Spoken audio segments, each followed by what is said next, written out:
It's actually exactly the same, and based on what you said a moment ago, it's exactly the same anxiety as any other. It's the same adrenaline. What's different is perception.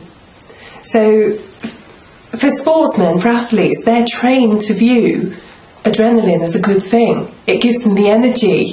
It also gives them the focus, because one of the things that having adrenaline in your system does is it makes you absolutely, focused, hyper-vigilant, but they are hyper-vigilant to what they're actually doing and their purpose. So they perceive anxiety and adrenaline in their systems and all those physiological, their heart beating and everything, they perceive it as a positive thing, something that's necessary for them to be completely on form.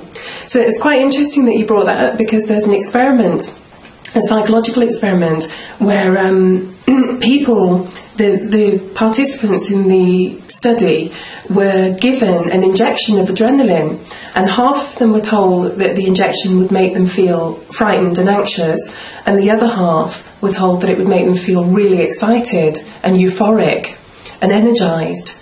And guess what? It did. For both. It was the same substance, it was adrenaline. What was different was their perception.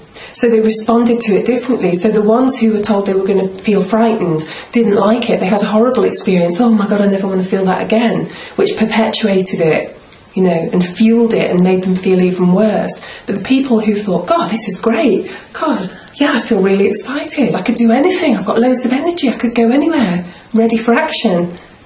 Had a totally different experience just based on what they were primed to think about their experience. So what you'll often find is with people who've been anxious for a long time, they won't do anything exciting, because excitement and anxiety are physiologically the same. So, so they won't go on a roller coaster, because as far as they're concerned, they're giving themselves anxiety, not excitement. But they are identical in physiology. The only thing that's different is the perception. So when you said a minute ago that you have different types of adrenaline, you don't. You have different perceptions for each experience.